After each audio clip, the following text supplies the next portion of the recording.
Would you be comfortable with letting your 16-year-old child vote?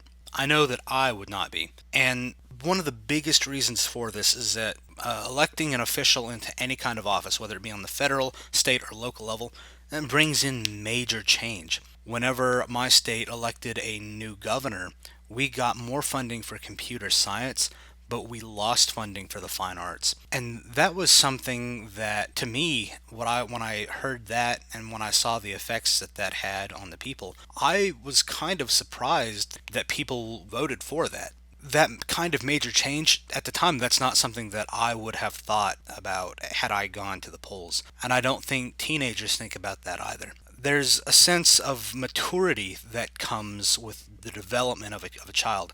As a child grows, they become more mature.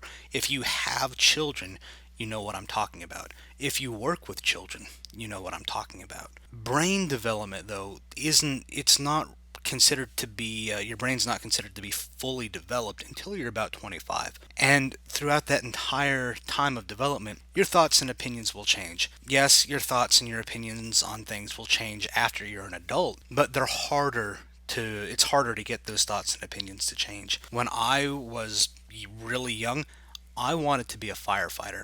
That was what I wanted to do.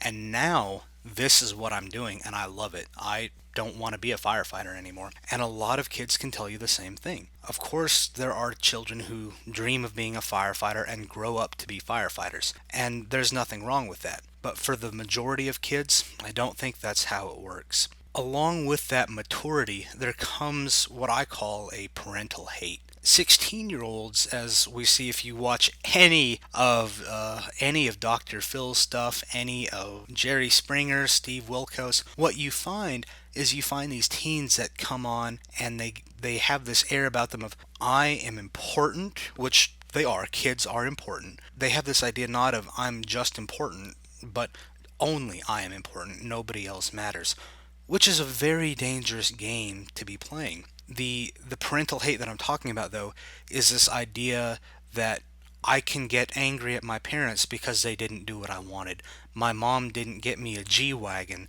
Therefore, I can get angry, I can get mad, I can commit crimes, I can do what I want.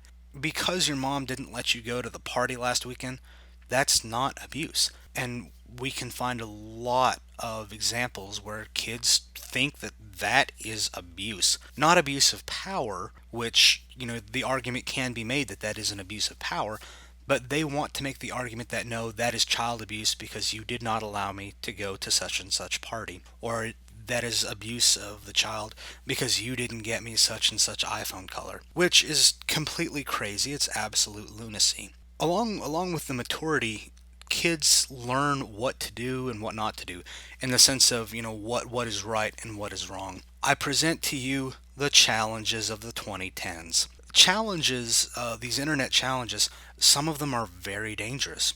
Some of them have proven to be fatal. Some of them, and yes, some of them have been very good. The ALS Ice Bucket Challenge has raised a lot of money for a great cause. But the Tide Pod Challenge, the Blue Whale Challenge, both of those have been fatal, and they're not safe. When parents decide that these kids are mature enough to look at this kind of content online and they're totally not going to do anything bad, that's a very dangerous game to be playing because they are not mature enough to see exactly what is right and what is wrong. That sense of maturity, like I said, doesn't really happen until the age of 25. I know what I was like when I was 16. I would not want a 16-year-old me to be voting. I know what I was like 2 years ago. I wouldn't want 2 years ago me to be voting. That's something that I think is very scary, a very scary idea that we need to allow children to be voting. Children, like I said, they don't have the mental capacity to see in the long term what kind of effect their decision is going to have. Obviously, some of them do. There are some child prodigies, but that term prodigy, that isn't something that can be applied to every single student or every single child. Children are smart. They do know how to push buttons. They do know how to get on your nerves, and they do know how to get themselves out of certain situations. But for the most part, what I've seen, I don't think that they need to be voting. Let me know what you think in the comments. Hit me up on Twitter or Reddit and let me know what you think there. And if you have anything that you want me to talk about, let me know. Goodbye and good luck.